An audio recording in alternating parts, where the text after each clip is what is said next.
अनोखी कथाएं चैनल में आप सभी भक्तजनों का स्वागत है। हरे रामा हरे कृष्णा कृष्णा कृष्णा हरे हरे।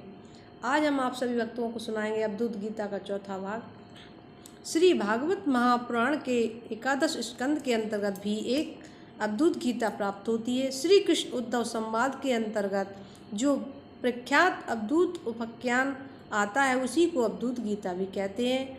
3 अध्यायों में विस्तृत इस गीता के अंतर्गत भगवान अवधूत श्री दत्तात्रेय जी द्वारा राजर्षि यदु को अपने 24 गुरुओं के नाम तथा उनसे प्राप्त शिक्षाओं का वर्णन है।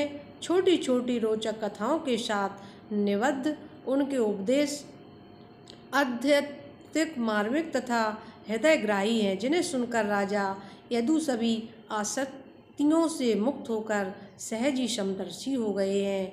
इस गीता की विषय वस्तु केवल विद्वानों के बीच ही प्रसिद्ध नहीं है, अपितु लोक संस्कृति में भी रच बस गई है। इसी अवधूत को यहाँ हम आप सभी भक्तों को सुनाएंगे। भगवान श्री कृष्ण ने कहा, महाभाग उद्धव, तुमने मुझसे जो कुछ कहा है मैं वही करना चाहता हूँ। ब्रह्मा, शंकर और इंद्रादि लोकपाल भी अब यही चाहते हैं कि मैं उनके लोकों में होकर अपने धाम को चला जाऊं। पृथ्वी पर देवताओं का जितना काम करना था उसे मैं पूरा कर चुका हूँ। इसी काम के लिए ब्रह्मा जी की प्रार्थना में बलराम जी के साथ अवतीर्ण हुआ था। अब यह यदुवंश जो ब्राह्मणों के शाप से भस्म हो चुका है, पारस्परिक फूट और युद्ध से नष्ट हो जाएगा। आज के 7वें दिन समुद्र इसी पूरी द्वारका को डुबो देगा।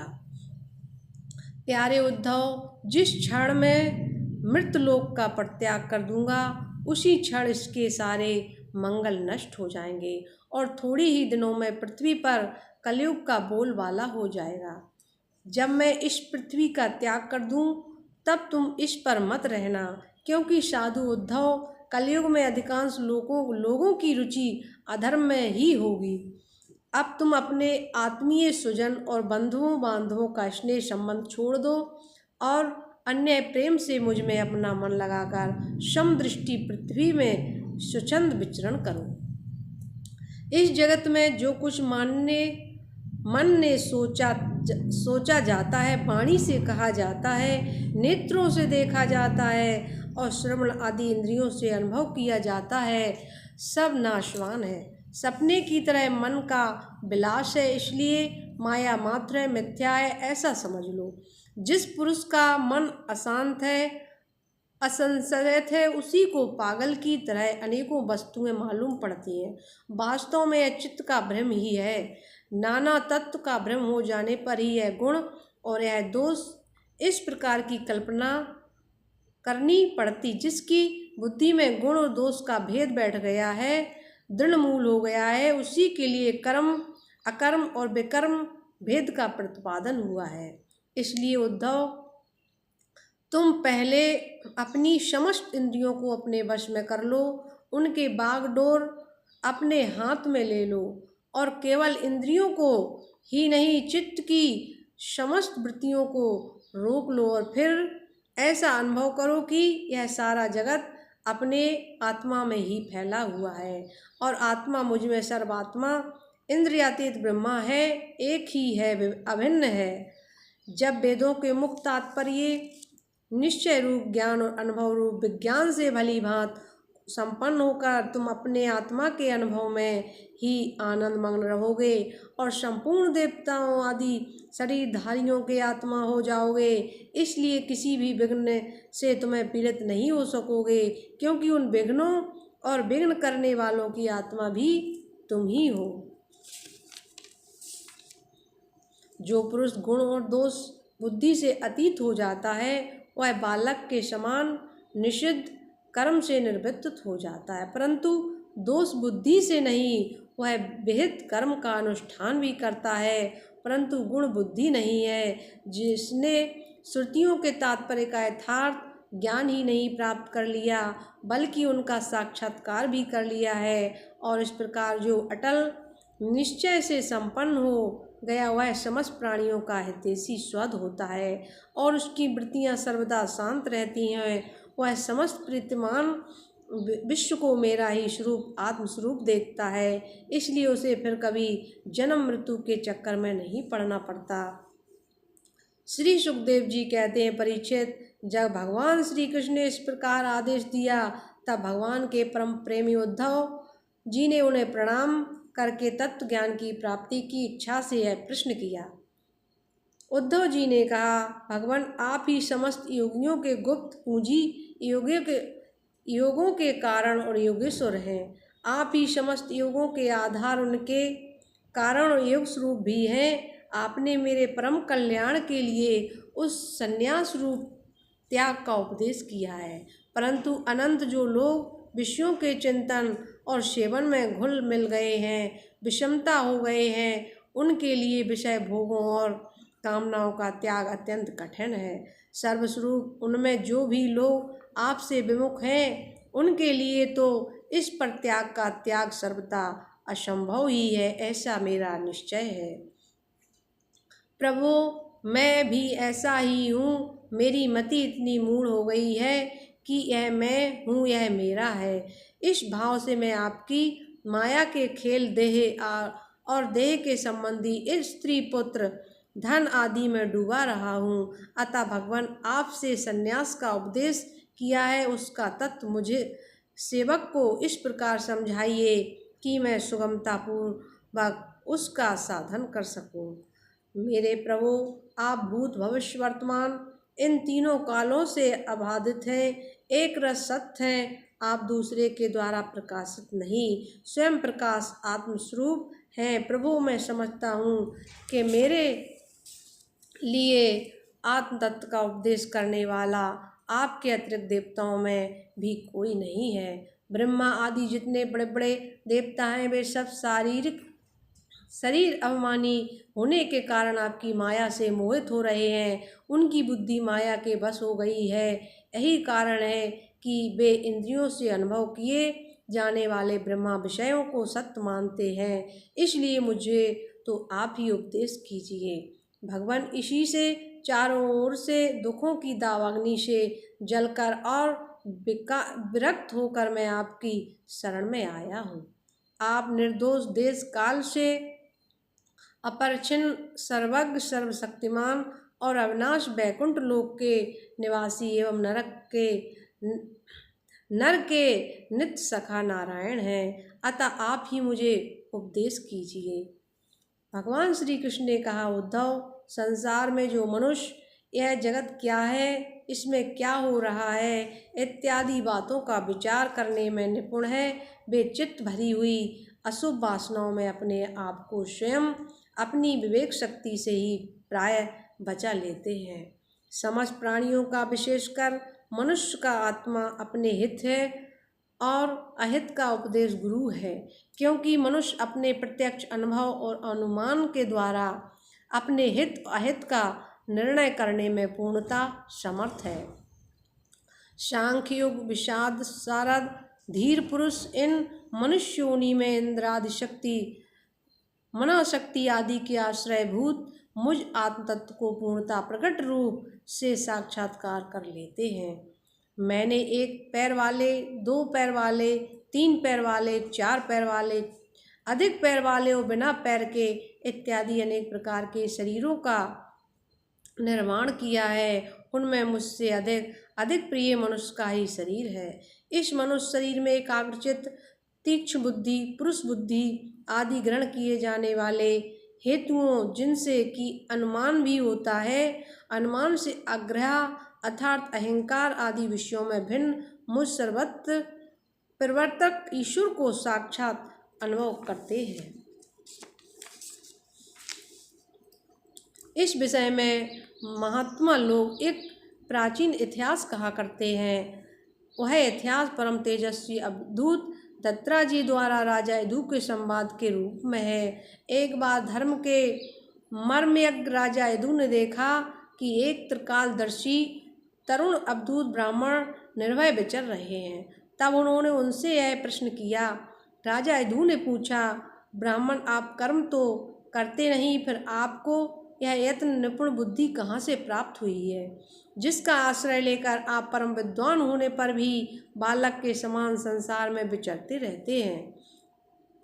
ऐसा देखा जाता है कि मनुष्य आयु, यश और अथवा सौंदर्य, संपत्ति आदि की अभिलाषा लेकर ही धर्म, अर्थ, काम अथवा तत्व जिज्ञासा में प्रवर्तित होते हैं। आकारण कहीं किसी प्रवृत्ति नहीं देखी जाती। मैं देख रहा हूँ कि आप कर्म करने में समर्थ, विद्वान और निपुण हैं।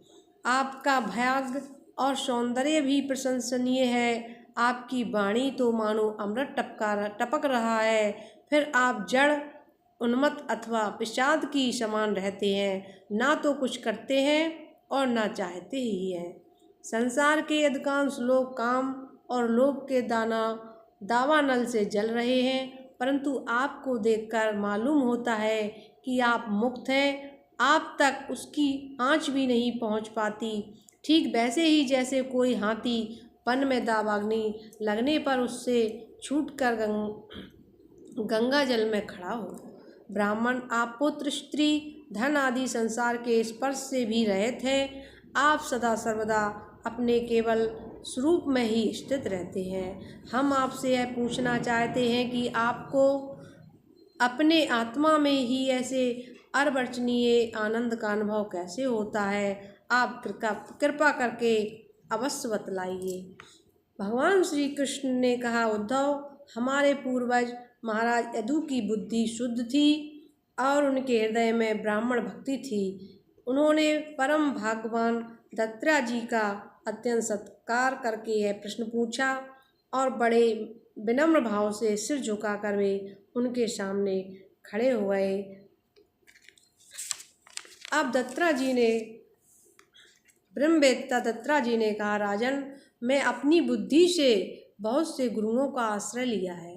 उनसे शिक्षा ग्रहण करके मैं इस जगत में मुक्त भाव से स्वच्छंद विचरता हूँ। तुम उन गुरुओं के नाम और उनसे ग्रहण की हुई शिक्षा सुनो। मेरे गुरुओं का नाम है पृथ्वी, वायु, आकाश, जल, अग्नि, चंद्रमा, सूर्य, कबूतर, अजगर, समुद्र, पतंग, भौरा, मधुमक्खी, हाथी, शहद निकालने वाला, हरण, मछली, पिंगला, वैश्या, कुरर, पक्षी, बालक, कुंवारी कन्या, बाण बनाने वाला, सर्प, मकड़ी और भृंगी कीट। राजन, मैंने इन 24 गुरुओं का आश्रय लिया है और इन्हीं के आचरण से इस लोक में अपने लिए शिक्षा ग्रहण की है। वीर यतात नंदन, मैंने जिससे जिस प्रकार जो कुछ सीखा है वह सब ज्यों का त्यों तुमसे कहता हूँ, सुनो। मैंने पृथ्वी से उसके धैर्य की, क्षमा की शिक्षा ली है। लोग पृथ्वी पर कितना आघात और क्या क्या उत्पात नहीं करते, परंतु वह ना तो किसी से बदला लेती है और ना रोती चिल्लाती है। संसार के सभी प्राणी अपने अपने प्रारब्ध के अनुसार चेष्टा कर ले रहे हैं। वे समय समय पर भिन्न भिन्न प्रकार से जान या अनजान में आक्रमण कर बैठते हैं। धीर पुरुष को चाहिए कि उनकी विश्वस्तता समझें, ना तो अपने धीरज खोएं और ना क्रोध करें। अपने मार्ग पर ज्यों का त्यों चलता रहे। पृथ्वी की ही विकार पर्वत और वृक्ष से मैंने यह शिक्षा ग्रहण की है कि जैसे उनकी सारी चेष्टाएं सदा सर्वदा दूसरों के हित के लिए होती हैं, बल्कि यूँ कहना चाहिए कि उनका जन्म ही एकमात्र दूसरों का हित करने के लिए ही हुआ है। साधु पुरुष को चाहिए कि उनकी शिष्यता स्वीकार करके उनसे परोपकार की शिक्षा ग्रहण करें। मैंने शरीर के भीतर रहने वाले वायु, प्राण वायु से यह शिक्षा ग्रहण की है कि जैसे वह आहार मात्र की इच्छा रखता है और उसकी प्राप्ति से संतुष्ट हो जाता है, वैसे ही साधक को चाहिए कि जितने जीवन निर्वाह हो जाए उतना भोजन कर ले। इंद्रियों को तृप्त करने के लिए बहुत से विषय न चाहे, संक्षेप में उतने ही विषयों का उपयोग करें जिनसे बुद्धि विकृत न हो, मन चंचल न हो और वाणी व्यर्थ की बातों में ना लग जाए।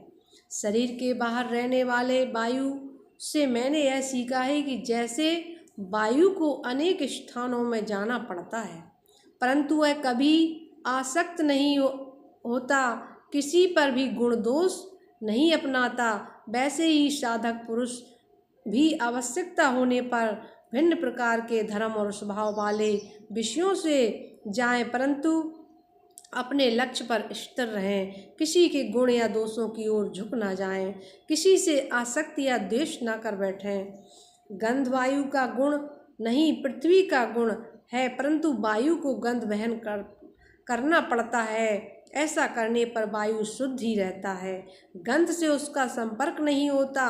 वैसे ही साधक जब तक इस पार्थिव शरीर से संबंध है, तब तक उसे इसकी व्याधि पीड़ा और भूख प्यास आदि भी वहन करना पड़ता है, परंतु अपने को शरीर नहीं आत्मा के रूप में देखने वाला साधक शरीर और उसके गुणों का आश्रय होने पर भी उनसे सर्वदा निर्लिप्त रहता है। राजन, जितने भी घट मठ आदि पदार्थ हैं, वे चाहे जल हो या अचल, उनके कारण भिन्न भिन्न प्रतीत होने पर भी वास्तव में आकाश एक और अपरिच्छिन्न अखंड ही है। वैसे ही चर और अचर जितने भी सूक्ष्म स्थूल शरीर हैं, उनमें आत्मा स्वरूप सर्वत्र स्थित होने के कारण ब्रह्मा सभी में है। साधक को चाहिए कि किस सूत के मणियों में व्याप्त सूत के समान आत्मा को अखंड और असंग रूप देखें। वह इतना विस्तृत है कि उसकी तुलना कुछ आकाश से ही की जा सकती है। इसलिए साधक को आत्मा की आकाशता रूपता की भावना करनी चाहिए। आग लगती है, पानी बरसता है, अन्न आदि पैदा होते हैं, नष्ट होते हैं, वायु प्रेरणा से बादल आदि आते हैं और चले जाते हैं। यह सब होने पर भी आकाश अछूता रहता है। आकाश की दृष्टि यह सब कुछ है ही नहीं। इसी प्रकार भूत वर्तमान और भविष्य के चक्कर में न जाने की किन किन नरक रूपों की सृष्टि और प्रलय होते हैं, परंतु आत्मा के साथ उनका कोई स्पर्श नहीं है। जिस प्रकार जल स्वभाव से ही स्वच्छ, चिकना, मधुर और पवित्र करने वाला होता है, तथा गंगा आदि तीर्थों के दर्शन, स्पर्श और नाम उच्चारण से भी लोग पवित्र हो जाते हैं, वैसे ही साधक को भी स्वभाव से ही शुद्ध, निषग्ध, मधुरभाषी और लोक पावन होना चाहिए। जल से शिक्षा ग्रहण करने वाले अपने दर्शन, स्पर्श, नाम उच्चारण से लोगों को पवित्र कर देता है। राजन, मैंने अग्नि से यह शिक्षा ली है कि जैसी वह तेजस्विनी है और ज्योतिर्मय होती है, जैसे उसे कोई अपने तेज से दबा नहीं सकता, जैसे उसके पाप संग्रह परिग्रह के लिए कोई पात्र नहीं, सब कुछ अपने पेट में रख लेती है, और जैसे सब कुछ खा पी लेने पर विभिन्न वस्तुओं के दोषों से वह लिप्त नहीं होती, वैसे ही साधक परम तेजस्वी, तपस्या में देदीप्यमान, इंद्रियों से अपराभूत, भोजन मात्र का संग्राही और यथायोग सभी विषयों का उपभोग करता हुआ भी अपने मन और इंद्रियों को बस में रखे, किसी का दोष अपने में ना आने दे। जैसे अग्नि कहीं लकड़ी आदि में अप्रकट रहती है और कहीं प्रकट, वैसे ही साधक भी कहीं गुप्त रहे और कहीं प्रकट हो जाए। वह कहीं कहीं ऐसे रूप में भी प्रकट हो जाता है जिससे कल्याणमयी पुरुष की उसकी उपासना कर सकें। वह अग्नि के समान ही भिक्षारूप हवन करने वाले के अतीत और भावी अशुभ को भस्म कर देता है तथा सर्वत्र अन्न ग्रहण करता है।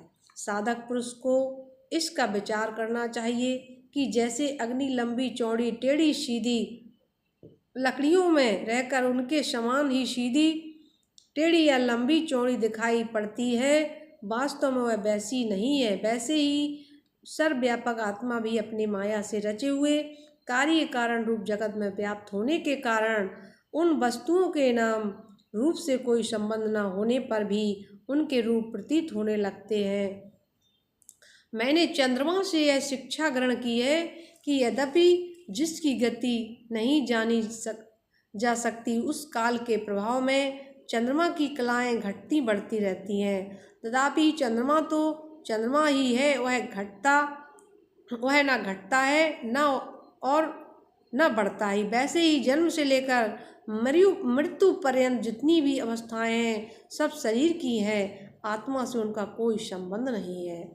जैसे आग की लपट अथवा दीपक की लौ क्षण क्षण में उत्पन्न और नष्ट होती रहती है, उनका यह क्रम निरंतर चलता रहता है परंतु दिख नहीं पड़ता। वैसे ही जल प्रभाव के समान वेगमान काल के द्वारा क्षण क्षण में प्राणियों के शरीर की उत्पत्ति और विनाश होता रहता है परंतु अज्ञानवश वह दिखाई नहीं पड़ता।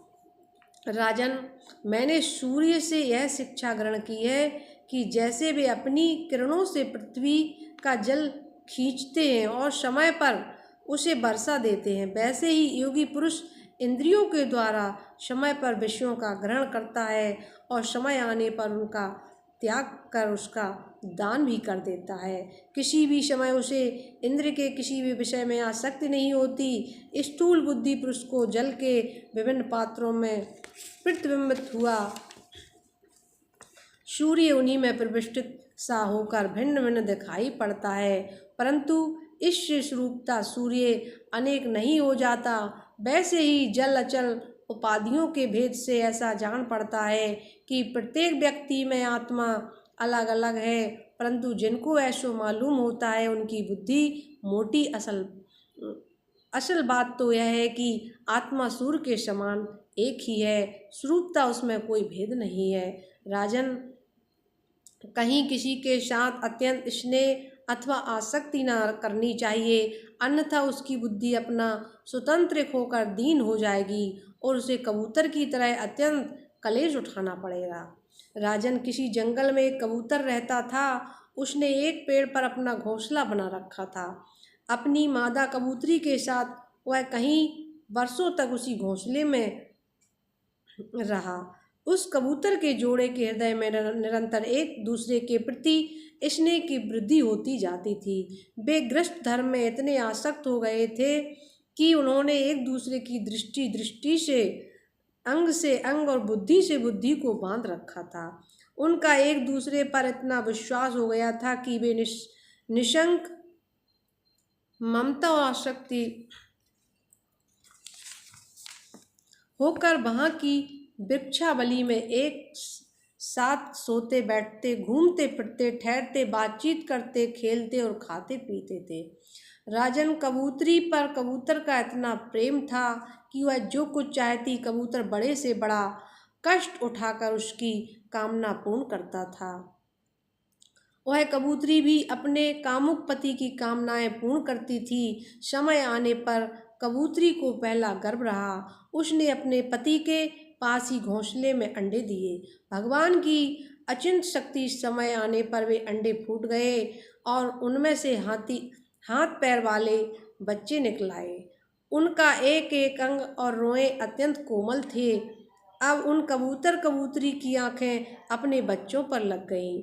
वे बड़े प्रेम और आनंद से अपने बच्चों का लालन पोषण लाड़ प्यार करते और उनकी मीठी बोली, उनकी गुटरगू सुन सुनकर आनंद मग्न हो जाते। बच्चे तो सदा सर्वदा प्रसन्न रहते ही हैं। वे जब अपने सुकुमार पंखों से माँ बाप का स्पर्श करते हैं, गूंजते भोली भाली चेष्टाएं करते हैं और फुदक फुदक कर अपने माँ बाप के पास दौड़े आते हैं, तब कबूतर कबूतरी आनंद मग्न हो जाते हैं। राजन, सच पूछो तो वे कबूतर कबूतरी भगवान की माया से मोहित हो रहे थे। उनका हृदय एक दूसरे के स्नेह बंधन से बंध रहा था। वे अपने नन्हे नन्हे बच्चों के पालन पोषण में इतने व्यग्र रहते थे कि उन्हें दीन दुनिया लोक परलोक की याद ही नहीं रही। एक दिनों नर मादा अपने बच्चों के लिए चारा लाने जंगल में गए हुए थे, क्योंकि अब उनका कुटुंब बढ़ गया था। वे चारे के लिए चिरकाल तक जंगल में चारों ओर विचरते थे। इधर एक बहेलिया घूमता घूमता संयोगवश उनके घोंसले की ओर आ निकला। उसने देखा कि घोंसले के आसपास कबूतर के बच्चे फुदक रहे हैं। उसने जाल फैलाकर उन्हें पकड़ लिया। कबूतर कबूतरी बच्चों को खिलाने पिलाने के लिए हर समय उत्सुक रहा करते थे। अब वे चारा लेकर अपने घोंसले के पास आए। कबूतरी ने देखा कि उसके नन्हे नन्हे बच्चे, उसके हृदय के टुकड़े जाल में फंसे हुए हैं और दुख से चेंचे कर रहे हैं। उन्हें ऐसी स्थिति में देखकर कबूतरी के दुख की सीमा न रही। वह रोती चिल्लाती उनके पास दौड़ी गई। भगवान की माया से उसका चित्त अत्यंत दीन दुखी हो रहा था। वह उमड़ते हुए स्नेह की रस्सी से जकड़ी हुई थी। अपने बच्चों को जाल में फंसा देखकर उसने अपने शरीर की सुध बुध न रही और वह स्वयं ही जाकर जाल में फंस गई। जब कबूतर ने देखा कि मेरे प्राणों से भी प्यारे बच्चे जाल में फंस गए और मेरी प्राण प्रियता पत्नी भी उसी दशा में पहुंच गई, तब वह अत्यंत दुखित होकर विलाप करने लगा। सचमुच उस समय उसकी दशा अत्यंत दयनीय थी। मैं अभागा हूँ, दुर्मति हूँ, हाय हाय, मेरा तो सत्यानाश हो गया। देखो देखो, ना मुझे अभी तृप्ति हुई और ना मेरी आशाएं पूरी हुई। अब तक मेरा धर्म, अर्थ और काम का मूल यह गृहस्थ आश्रम ही नष्ट हो गया। हाय मेरी प्राण प्यारी, मुझे ही अपनी इष्ट देव समझती थी, मेरी एक एक बात मानती थी, मेरे इशारे पर नाचती थी, सब तरह से मेरे योग्य थी। आज वह मुझे सूने घर में छोड़कर हमारे सीधे साधे निश्चल बच्चों के साथ स्वर्ग सिधार गई। मेरे बच्चे मर गए, मेरी पत्नी जाती रही, मेरा अब इस संसार में क्या काम। मुझ दीन का यह विथुर जीवन, बिना गृहिणी का जीवन, जलन का व्यथा का जीवन है। अब मैं इस शून्य घर में किसके लिए जीऊं। राजन, कबूतर के बच्चे जाल में फंसकर तड़प रहे थे। इस पर दिख रहा था कि वे मौत के पंजे में है, परंतु वह मूर्ख कबूतर यह सब देखते हुए भी इतना दीन हो रहा था कि स्वयं जानबूझकर जाल में कूद पड़ा। राजन, वह बहेलिया बड़ा क्रूर था। गृहस्थ आश्रमी कबूतरी और उनके बच्चों के मिल जाने पर उसे बड़ी प्रसन्नता हुई। उसने समझा मेरा काम बन गया और वह उन्हें ले जाकर चलता बना। जो कुटुंबियों, विषयों और लोगों में के संग साथ में ही जिसे सुख मिलता है एवं अपने कुटुंब के भरण पोषण में ही जो सारी शुद्ध बुद्ध खो बैठा है, उसे कभी शांत नहीं मिल सकती। वह उसी कबूतर के समान अपने कुटुंब के साथ कष्ट पाता है। यह मनुष्य शरीर मुक्ति का खुला हुआ द्वार है। इसे पाकर भी जो कबूतर की तरह अपनी गृहस्थी में ही फंसा हुआ है, वह बहुत ऊंचे तक चढ़कर गिर रहा है। शास्त्र की भाषा में वह आरुणच्युत है। अवधूत दत्ता जी कहते हैं, राजन, प्राणियों को जैसे बिना इच्छा के, बिना किसी प्रयत्न के रोकने की चेष्टा करने पर भी पूर्व कर्म अनुसार दुख प्राप्त होते हैं, वैसे ही स्वर्ग में या नरक में कहीं भी रहें, उन्हें इंद्रिय संबंधी सुख भी प्राप्त होते हैं। इसलिए सुख और दुख का रहस्य जानने वाले बुद्धिमान पुरुष को चाहिए कि इनके लिए इच्छा अथवा किसी प्रकार का प्रयत्न न करें। बिना मांगे, बिना इच्छा के किए स्वयं ही अनायास जो मिल जाए, वह चाहे रूखा हो, सूखा हो, चाहे बहुत मधुर या स्वादिष्ट, अधिक हो या थोड़ा, बुद्धिमान पुरुष अजगर के समान उसे ही खाकर जीवन निर्वाह कर ले और उदासीन रहे। यदि भोजन ना मिले तो उसे भी प्रारब्ध भोग कर समझ कर किसी प्रकार की चेष्टा ना करे। बहुत दिनों तक भूखा भी पड़ा रहे, उसे चाहिए कि अजगर के समान केवल प्रारब्ध के अनुसार प्राप्त हुए भोजन में ही संतुष्ट रहे। उसके शरीर में मनोबल, इंद्रिय बल और देह बल तीनों हों, तब भी वह निश्चेष्ट ही रहे। निद्रा रहित होने पर भी सोया हुआ सा रहे और कर्मेंद्रियों के होने पर भी उनसे कोई चेष्टा न करे। राजन, मैंने अजगर से यह शिक्षा ग्रहण की है। समुद्र से मैंने यह सीखा है कि साधक को सर्वदा प्रसन्न और गंभीर रहना चाहिए। उसका भाव अथाह, अपार और असीम होना चाहिए तथा किसी भी निमित्त से उसे क्षोभ नहीं होना चाहिए। उसे ठीक वैसे ही रहना चाहिए जैसे ज्वार भाटे और तरंगों से रहित शांत समुद्र। देखो, समुद्र वर्षा ऋतु में नदियों की बाढ़ के कारण बढ़ता है और न ग्रीष्म ऋतु में घटता है, और न वैसे ही भगवत प्राण साधक को भी सांसारिक पदार्थों की प्राप्ति से प्रफुल्लित न होना चाहिए और न उनके घटने से उदास ही होना चाहिए। राजन, मैंने पतंगे से यह शिक्षा ग्रहण की है कि जैसे वह रूप पर मोहित होकर आग में कूद पड़ता है और जल मरता है, वैसे ही अपने इंद्रियों को बस में न रखने वाला पुरुष जब स्त्री को देखता है तो उसके हाव भाव पर लट्टू हो जाता है और घोर अंधकार में नरक में गिरकर अपना सत्यानाश कर लेता है। सचमुच स्त्री देवताओं की वह माया है जिससे जीव भगवान या मोक्ष की प्राप्ति से वंचित रह जाता है। जो मूढ़ कामनी, कंचन, गहने, कपड़े आदि नाशवान मायक पदार्थों में फंसा हुआ है और जिसकी संपूर्ण चित्तवृत्ति उनके उपभोग के लिए ही लालायत है, वह अपनी विवेक बुद्धि खोकर पतंगे के समान नष्ट हो जाता है। राजन, सन्यासी को चाहिए कि गृहस्थों को किसी प्रकार का कष्ट न देकर भौरे की तरह अपना जीवन निर्वाह करें। वह अपने शरीर के लिए उपयोगी रोटी के कुछ टुकड़े कई घरों से मांग लें। जिस प्रकार भौरा विभिन्न पुष्पों से, चाहे वे छोटे हो या बड़े, उनका सार संग्रह करता है, वैसे ही बुद्धिमान पुरुष को चाहिए कि छोटे बड़े सभी शास्त्रों से उनका सार, उनका रस निचोड़ लें। राजन, मैंने मधुमक्खी से यह शिक्षा ग्रहण की है कि सन्यासी को सायंकाल अथवा दूसरे दिन के लिए भिक्षा का संग्रह न करना चाहिए। उसके पास भिक्षा लेने को कोई पात्र हो या तो केवल हाथ रखने के लिए कोई बर्तन हो तो पेट वह कहीं संग्रह ना कर बैठे, नहीं तो मधुमक्खियों के समान उसका जीवन ही दूभर हो जाएगा। यह बात खूब समझ लेनी चाहिए कि सन्यासी सवेरे शाम के लिए किसी प्रकार का संग्रह ना करें। यदि संग्रह करेगा तो मधुमक्खियों के समान अपने संग्रह के साथ ही जीवन भी गंवा बैठेगा। राजन, मैंने हाथी से यह सीखा है कि सन्यासी को कभी पैर से भी काठ की बनी हुई स्त्री का भी स्पर्श नहीं करना चाहिए। यदि वह ऐसा करेगा तो जैसे हथनी के अंग संग के हाथी बंध जाता है, वैसे ही वह भी बंध जाएगा। विवेकी पुरुष किसी भी स्त्री को कभी भी भोग रूप से स्वीकार ना करे, क्योंकि वह उसकी मूर्तिमती मृत्यु है।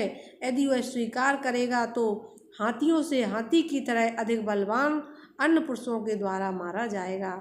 मैंने मधु निकालने वाले पुरुष से यह शिक्षा ग्रहण की है कि संसार के लोभी पुरुष बड़ी कठिनाई से धन का संचय तो करते हैं, किंतु वह संचित धन न किसी को दान करते और न स्वयं उसका उपभोग ही करते हैं। बस जैसे मधु निकालने वाला मधुमक्खियों द्वारा संचित रस को निकाल ले जाता है, वैसे ही उनके संचित धन को भी उसके टोहे रखने वाले कोई दूसरा पुरुष ही भोगता है।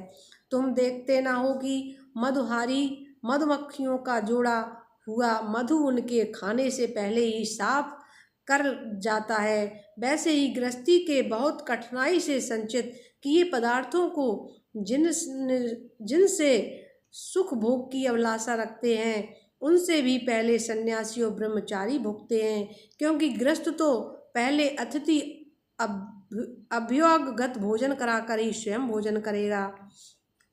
मैंने हरिण से यह सीखा है कि वनवासी सन्यासी को कभी विषय संबंधी गीत नहीं सुनना चाहिए। वह इस बात की शिक्षा उसी हिरण से ग्रहण करें जो व्याध के गति से मोहित होकर बंध जाता है। तुम्हें इस बात का पता है कि हरिणी के गर्भ से पैदा हुआ ऋष्यशृंग मुनि स्त्रियों का विषय संबंधी गाना बजाना, नाचना आदि देख सुनकर उनके बस में हो गए थे और उनके हाथ की कठपुतली बन गए थे। अब मैं तुम्हें मछली की सीख सुनाता हूँ। जैसे मछली कांटे में लगी हुए मांस के टुकड़े के लोभ से अपने प्राण गंवा देती है, वैसे ही स्वाद का लोभी दुर्बुद्धि मनुष्य भी अपने मन को मथकर व्याकुल कर देने वाली अपनी जिह्वा के बस हो जाता है और मारा जाता है। विवेकी पुरुष भोजन बंद करके दूसरी इंद्रियों पर तो शीघ्र विजय प्राप्त कर लेता है, परंतु इससे उनकी रचना इंद्रिय वश में नहीं होती है, वह तो भोजन बंद कर देने से और भी प्रबल हो जाती है। मनुष्य सब इंद्रियों पर विजय प्राप्त कर लेने पर भी तब तक जितेंद्रिय नहीं हो सकता जब तक रसेंद्रियों को अपने वश में नहीं कर लेता, और यदि रसेंद्रियों को वश में कर लिया तब तो मानो सभी इंद्रियां वश में हो गई। नृपनंदन, प्राचीन काल की बात है कि विदेह नगरी में मिथिला में एक वेश्या रहती थी। उसका नाम था पिंगला। मैंने उससे जो कुछ शिक्षा ग्रहण की वह मैं तुम्हें सुनाता हूँ, सावधान होकर सुनो। वह शिक्षाचारिणी थी तो ही रूपवती भी थी। एक दिन रात्रि के समय किसी पुरुष को अपने रमण स्थान में लाने के लिए खूब बन ठनकर उत्तम वस्त्र आभूषणों से सजकर बहुत देर तक अपने घर के बाहरी दरवाजे पर खड़ी रही। नररत्न, उसे पुरुष की नहीं धन की कामना थी। उसके मन में यह कामना इतनी दृढ़ मूल हो गई थी कि वह किसी भी पुरुष को उधर से आते जाते देखकर यह सोचती थी कि यह कोई धनी है और मुझे धन देकर उपभोग करने के लिए ही आ रहा है। जब आने जाने वाले आगे बढ़ जाते तब फिर वह संकेत जीवनी वैश्या ही यही सोचती कि अवश्य अब की बार कोई ऐसा धनी मेरे पास आएगा जो मुझे बहुत सा धन देगा। उसके चित्त की यह दुर्दशा बढ़ती ही जाती थी। वह दरवाजे पर बहुत देर तक टंगी रही। उसकी नींद भी जाती रही। वह कभी बाहर आती तो कभी भीतर जाती। इस प्रकार आधी रात हो गई। राजन, सचमुच आशा और सो भी धन की बहुत बुरी है। धनी की बाट जोहते जोहते उसका मुँह सूख गया, चित्त व्याकुल हो गया। अब उसे इस वृत्ति से बड़ा वैराग हुआ। उसमें दुख बुद्धि हो गई। इसमें संदेह नहीं कि इस वैराग का कारण चिंता ही थी, परंतु ऐसा वैराग भी है तो सुख का ही हेतु है। जब पिंगला के चित्त में इस प्रकार वैराग की भावना जागृत हुई तब उसने एक गीत गाया, वह मैं तुम्हें सुनाता हूँ। राजन, मनुष्य आशा की फांसी पर लटक रहा है। इसको तलवार की तरह काटने वाली यदि कोई वस्तु है तो वह केवल वैराग है। फिर प्रिय राजन, जिसे वैराग नहीं हुआ है, जो इन बखेड़ों से ऊबा नहीं है, वह शरीर और इसके बंधन से उसी प्रकार मुक्त नहीं होना चाहता जैसे अज्ञानी पुरुष ममता छोड़ने की इच्छा भी नहीं करता। पिंगला ने गीत गाया था, हाय हाय मैं इंद्रियों के अधीन हो गई। भला मेरे मोह का विस्तार तो देखो। मैं इन दुष्ट पुरुषों से जिनका कोई अस्तित्व ही नहीं है विषय की सुख की लालसा करती हूँ। कितने दुख की बात है, मैं सचमुच मूर्ख हूँ। देखो तो सही, मेरे निकट से निकट हृदय ही मेरे सच्चे स्वामी हैं, भगवान विराजमान हैं। मैं वास्तविक प्रेम और सुख परमार्थ का सच्चा धन भी देने वाले हैं। जगत के पुरुष अनित्य हैं और वे नित्य हैं। हाय हाय, मैंने उनको तो छोड़ दिया और उन तुच्छ मनुष्यों का सेवन किया जो मेरी एक भी कामना पूरी नहीं कर सकते, उल्टे दुख भय आबादी व्याधि शोक और मोह ही देते हैं। यह मेरी मूर्खता की हद है कि मैंने उनका सेवन करती रही। बड़े खेद की बात है, मैंने अत्यंत निंदनीय अजीविका का वैश्यावृत्ति का आश्रय लिया और व्यर्थ में अपने शरीर और मन को क्लेश दिया। पीड़ा पहुँचाई मेरा यह शरीर बिक गया है। लंपट लोभी और निंदनीय मनुष्यों ने इसे खरीद लिया और मैं इतनी मूर्ख हूँ कि इसी शरीर से धन और रति सुख चाहती हूँ। मुझे धिक्कार है। यह शरीर एक घर है, इसमें हड्डियों के टेढ़े तिरछे बाँस और खंभे लगे हुए हैं। चाम, रोएं और नाखूनों से यह छाया गया है। इसमें 9 दरवाजे हैं जिनसे मल निकलते रहते हैं। इसमें संचित संपत्ति के नाम पर केवल मल और मूत्र हैं। मेरे अतिरिक्त ऐसी कौन स्त्री है जो इस स्थूल शरीर को अपना प्रिय समझकर सेवन करेगी। एवं तो यह विदेहों की जीवन मुक्ति नगरी है, परंतु इसमें मैं ही सबसे मूर्ख और दुष्ट हूँ, क्योंकि अकेली मैं ही तो आत्मदानी, अविनाशी एवं परम प्रियतम परमात्मा को छोड़कर दूसरे पुरुष की अभिलाषा करती हूँ। मेरे हृदय में विराजमान प्रभु समस्त प्राणियों के हितैषी, सुहृद, प्रीतम स्वामी और आत्मा हैं।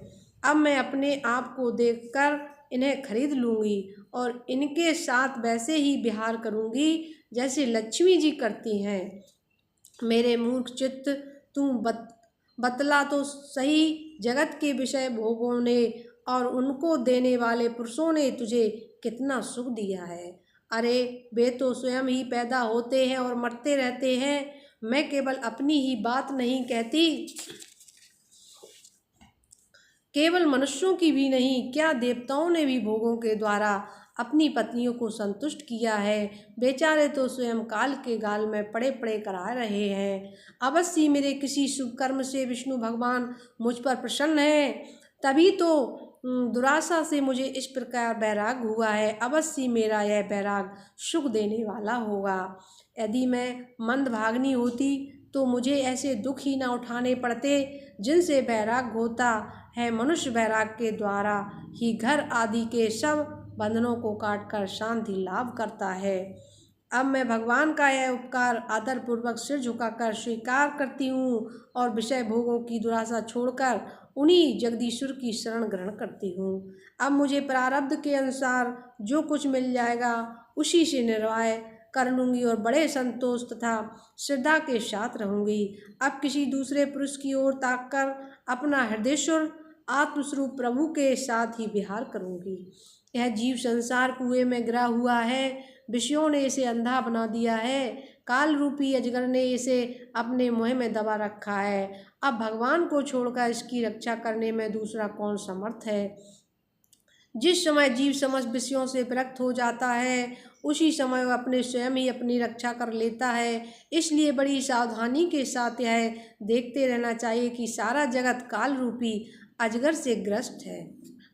अब दूत दत्तरा जी कहते हैं, राजन, पिंगला वैश्या ने ऐसा निश्चय करके अपने प्रिय धनियों की दुराशा, उनसे मिलने की लालसा का परित्याग कर दिया और शांत भाव से जाकर वह अपनी सेज पर सो रही।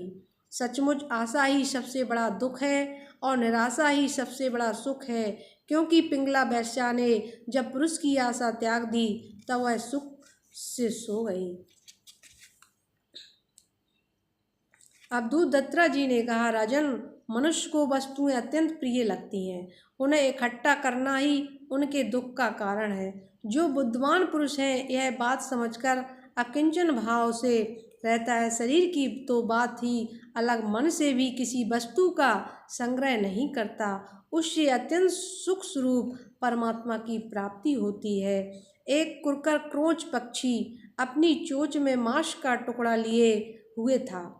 उस समय दूसरे बलवान पक्षी जिनके पास मांस नहीं था उससे छीनने के लिए उसे घोर चोंचे मारने लगे।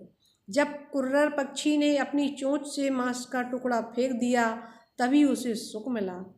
मुझे मान या अपमान का कोई ध्यान नहीं है और घर एवं परिवार वालों की कोई चिंता नहीं होती, वह मुझे नहीं है। मैं अपने आत्मा में ही रमता हूँ, अपने साथ ही कीड़ा करता हूँ। यह शिक्षा मैंने बालक से ली है, अतः उसी के समान मैं भी मौज से रहता हूँ।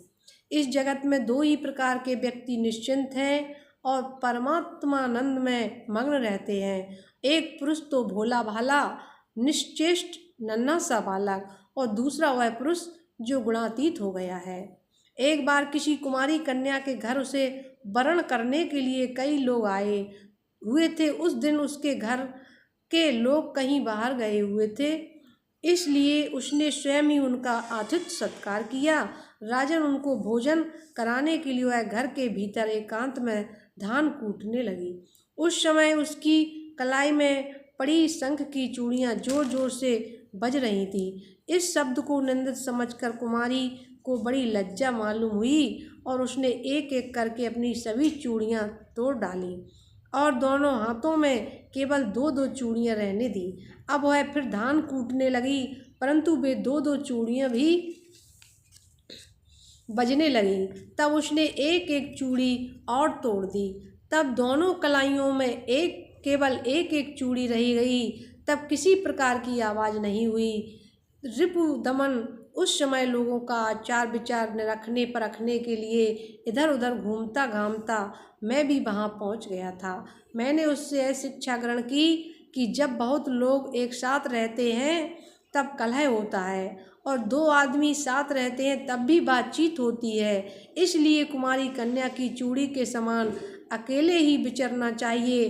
राजन, मैंने बाण बजाने वाले से यह सीखा है कि आसन और श्वास को जीतकर वैराग्य और अभ्यास के साथ द्वारा अपने मन को वश में कर लें, और कभी और फिर बड़ी सावधानी के साथ उसे एक लक्ष्य में लगा दे।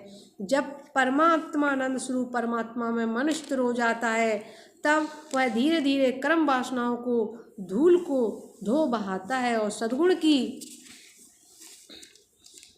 वृद्धि से रजोगुण और तमोगुण की वृत्तियों को त्याग करके मन वैसे ही शांत हो जाता है जैसे ईंधन के बिना अग्नि। इस प्रकार जिसका चित्त अपने आत्मा में ही स्थिर निरुद्ध हो जाता है उसे बाहर भीतर कहीं किसी पदार्थ का भान नहीं होता। मैंने देखा था कि एक बाण वाले ने कारीगर बाण बनाने में इतना समय हो रहा था कि उसके पास से दल बल के साथ राजा की सवारी निकल गई और उसे पता तक नहीं चला। राजन, मैंने सांप से यह शिक्षा ग्रहण की है कि सन्यासी को सर्प की भांति अकेले ही विचरण करना चाहिए। उसे मंडली नहीं बांधनी चाहिए, मठ तो बनाना ही नहीं चाहिए। वह एक स्थान में ना रहे, प्रमाद ना करे और गुहा आदि में पड़ा रहे, बाहरी अचारों पहचान ना जाए, किसी से सहायता ना ले और कम बोले। इस अनित्य शरीर के लिए घर बनाने के बखेड़े में पड़ना व्यर्थ और दुख की जड़ है। सांप दूसरे के बनाए हुए घर में घुसकर बड़े आराम से अपना समय काटता है। अब मकड़ी से ली हुई शिक्षा सुनो। सबके प्रकाश और अंतर्यामी सर्वशक्तिमान भगवान ने पूर्व कल्प में बिना किसी अन्य सहायक के अपनी ही माया से रचे हुए जगत को कल्प के अंत में प्रलय काल उपस्थित होने पर काल शक्ति के द्वारा नष्ट कर दिया। उसे अपने में लीन कर लिया और सजातीय विजातीय तथा सुगत भेद से शून्य अकेले ही शेष आस रह गए। वे सबके अधिष्ठान हैं, सबके आश्रय हैं, परंतु स्वयं अपने आश्रय अपने ही आधार रहते हैं। उनका कोई दूसरा आधार नहीं है। वे प्रकृति और पुरुष दोनों के नियामकारी और कारणात्मक जगत के आदि कारण परमात्मा अपनी शक्ति के काल के प्रभाव से सत रज आदि समस्त शक्तियों को सम्यावस्था में पहुंचा देते हैं और स्वयं केवल स्वरूप और अद्वितीय रूप से विराजमान रहते हैं। वे केवल अनुभव स्वरूप और आनंद घन मात्र हैं। किसी प्रकार की उपाधि उनसे संबंध नहीं है। वे ही प्रभु केवल अपनी शक्ति काल के द्वारा अपनी त्रिगुणमयी माया को क्षुब्ध करते हैं और उससे पहले क्रिया शक्ति प्रधान सूत्र महत्व की रचना करते हैं। यह सूत्र रूप महत्व तीनों गुणों की पहली अभिव्यक्ति है। वही सब प्रकार की सृष्टि का मूल कारण है। उसी में यह सारा विश्व सूत्र में ताने बाने की तरह ओतप्रोत है और इसी के कारण जीव को जन्म मृत्यु के चक्कर में पड़ना पड़ता है। जैसे मकड़ी अपने हृदय में मोह के द्वारा जाला फैलाती है, उसी में विहार करती है और फिर उसे निगल जाती है, वैसे ही परमेश्वर भी इस जगत को अपने में उन्मत्त करते हैं, उसमें जीव रूप विहार करते हैं और फिर उसे अपने में ही लीन करते हैं। राजन, मैंने भृंगी बिल्ली से कीड़े से यह शिक्षा ग्रहण की है, यदि प्राणी स्नेह से, द्वेष अथवा भय से भी जानबूझकर एकाग्र रूप से अपना मन किसी में लगा दे तो उसे उस वस्तु का स्वरूप प्राप्त हो जाता है। राजन, जैसे भृंगी एक कीड़े को ले जाकर दीवार पर अपने रहने की जगह बंद कर देता है और वह कीड़ा भय से उसी का चिंतन करते करते अपने पहले शरीर का त्याग किए बिना ही उसी शरीर से तद्रूप हो जाता है। राजन, इस प्रकार मैंने इतने गुरुओं से यह शिक्षाएं ग्रहण की। अब मैंने अपने शरीर से जो कुछ सीखा है वह तुम्हें बताता हूँ। सावधान होकर सुनो। यह शरीर मेरा गुरु है, क्योंकि यह मुझे विवेक और वैराग्य की शिक्षा देता है। मरना और जीना तो इसके साथ लगा रहता है। इस शरीर को पकड़ रखने का फल यह है कि दुख पर दुख भोगते जाओ। यद्यपि इस शरीर से तत्व विचार करने में सहायता मिलती है, तथापि मैं इसे अपना कभी नहीं समझता। सर्वदा यही निश्चय रखता हूँ कि एक दिन इसे सियार कुत्ते खा जाएंगे, इसलिए मैं इससे असंग होकर विचरता हूँ। जीव जिस शरीर का प्रिय करने के लिए अनेकों प्रकार की कामनाएं और कर्म करता है तथा स्त्री पुत्र धन दौलत हाथी घोड़े नौकर चाकर घर द्वार और भाई बंधुओं का विस्तार करते हुए उनके पालन पोषण में लगा रहता है, बड़ी बड़ी कठिनाइयां सहकर धन संचय करता है, आयुष्य पूरी होने पर वही शरीर स्वयं तो नष्ट होता है, वृक्ष के समान दूसरे शरीर के लिए बीज बोकर उसके लिए भी दुख की व्यथा व्यवस्था कर देता है। जैसे बहुत सी सौतें अपने एक पति को अपनी ओर खींचती हैं, वैसे ही जीव को जीव एक और स्वादिष्ट पदार्थों की ओर खींचती है तो प्यास दूसरी ओर जल की ओर और जननेंद्रिय एक और स्त्री संभोग की ओर ले जाना चाहती है तो त्वचा पेट और कान दूसरी ओर कोमल स्पर्श भोजन और मधुर शब्द की ओर खींचने लगते हैं। नाक कहीं सुंदर गंध सूंघने के लिए ले जाना चाहती है तो चंचल नेत्र कहीं दूसरी ओर सुंदर रूप देखने के लिए। इस प्रकार कर्मेंद्रियां और ज्ञानेंद्रियां दोनों ही इसे सताती रहती हैं। वैसे तो भगवान ने अपनी अचिंत शक्ति माया से वृक्ष सरीसृप रेंगने वाले जंतु पशु पक्षी डांस और मछली आदि अनेकों प्रकार की योनियां रची हैं, परंतु उनसे उन्हें संतोष न हुआ। तब उन्होंने मनुष्य शरीर की सृष्टि की। यह ऐसी बुद्धि है युक्त है जो परब्रह्मा का साक्षात्कार कर सकती है। इसकी रचना करके वे बहुत आनंदित हुए हैं। यद्यपि यह मनुष्य शरीर है तो अनित्य ही मृत्यु का सदा इसके पीछे लगी रहती है, परंतु इससे परम पुरुषार्थ की प्राप्ति हो सकती है। इसलिए अनेक जन्मों के बाद यह अत्यंत दुर्लभ मनुष्य शरीर पाकर बुद्धिमान पुरुष को चाहिए कि शीघ्र से शीघ्र मृत्यु के पहले ही मोक्ष प्राप्ति का प्रयत्न कर ले। इस जीवन का मुख्य उद्देश्य मोक्ष ही है। विषय भोग तो सभी योनियों में प्राप्त हो सकता है, इसलिए उनके संग्रह में यह अमूल्य जीवन नहीं खोना चाहिए। राजन यही सब सोच विचार कर मुझे जगत से वैराग हो गया है। मेरे हृदय में ज्ञान विज्ञान की ज्योति जगमगाती रहती है, ना तो कहीं मेरी आसक्ति है और ना कहीं अहंकार ही है। अब मैं स्वेच्छानंद स्वरूप इस पृथ्वी में विचरण करता हूँ। राजन, अकेले गुरु से ही श्रेष्ठ और सुदृढ़ बोध नहीं होता, उसके लिए अपनी बुद्धि से भी बहुत कुछ सोचने समझने की आवश्यकता। देखो, ऋषियों ने एक अद्वितीय ब्रह्मा का अनेकों प्रकार से गान किया है। यदि तुम स्वयं विचार कर निर्णय न करोगे तो ब्रह्मा के वास्तविक